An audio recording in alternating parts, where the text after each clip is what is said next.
गौतम बुद्ध का जीवन हर किसी के लिए प्रेरणादायी है। गौतम बुद्ध बौद्ध धर्म के प्रवर्तक थे।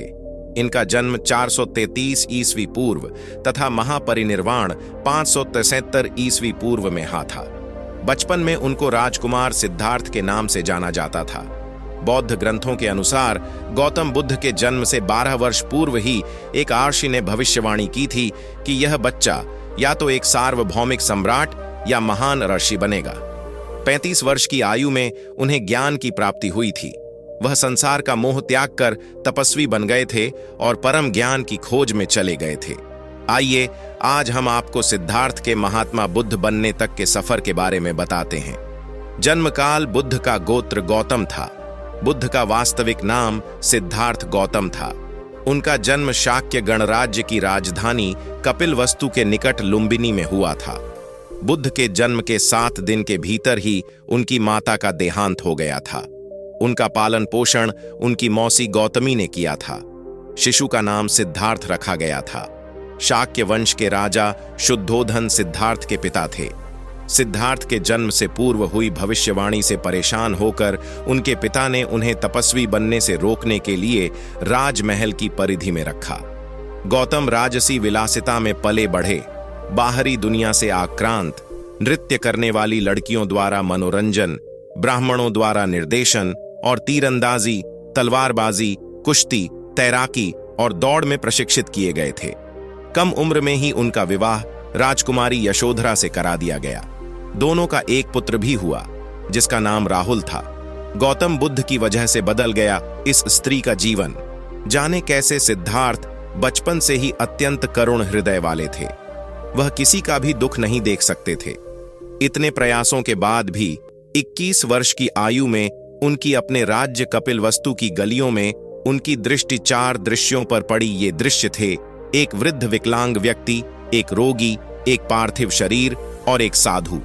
इन 4 दृश्यों को देखकर सिद्धार्थ समझ गए थे कि सबका जन्म होता है, सबको बुढ़ापा आता है, सबको बीमारी होती है और एक दिन सब मृत्यु को प्राप्त होते हैं। इससे व्यथित होकर उन्होंने अपना धनवान जीवन, अपनी पत्नी, पुत्र एवं राजपाट का त्याग करते हुए साधु का जीवन अपना लिया और जन्म, बुढ़ापा, दर्द, बीमारी और मृत्यु से जुड़े सवालों की खोज में निकल गए। ज्ञान की प्राप्ति सिद्धार्थ ने अपने प्रश्नों के उत्तर ढूंढने शुरू किए। समुचित ध्यान लगा पाने के बाद भी उन्हें इन प्रश्नों के उत्तर नहीं मिले। फिर उन्होंने तपस्या भी की, लेकिन अपने प्रश्नों के उत्तर नहीं मिले। इसके बाद कुछ और साथियों के साथ अधिक कठोर तपस्या प्रारंभ की। ऐसे करते हुए 6 वर्ष व्यतीत हो गए।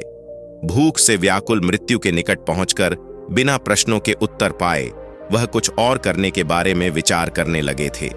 एक गांव में भोजन की तलाश में निकल गए। फिर वहां थोड़ा सा भोजन ग्रहण किया। इसके बाद वह कठोर तपस्या छोड़कर एक पीपल के पेड़, जो अब बोधि वृक्ष के नाम से जाना जाता है, के नीचे प्रतिज्ञा करके बैठ गए कि वह सत्य जाने बिना उठेंगे नहीं। वह सारी रात बैठे रहे और माना जाता है यही वह क्षण था जब सुबह के समय उन्हें पूर्ण ज्ञान की प्राप्ति हुई थी।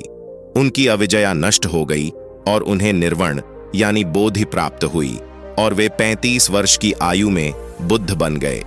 बुद्ध को शाक्य मुनि के रूप में भी जाना जाता है। 7 हफ्तों तक उन्होंने मुक्ति की स्वतंत्रता और शांति का आनंद लिया।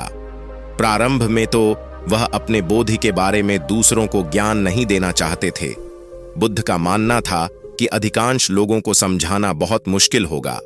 मान्यता है कि बुद्ध को स्वयं ब्रह्मा जी ने अपने ज्ञान को लोगों तक पहुंचने का आग्रह किया था। फिर वह इस पर सहमत हो गए। इस तरह उन्होंने अपना पहला धर्मोपदेश उत्तर प्रदेश के वाराणसी के पास सारनाथ में अपने पहले मित्रों को दिया था। और दोस्तों, ऐसी ही मोटिवेशन वीडियो देखने के लिए हमारे चैनल को सब्सक्राइब करें।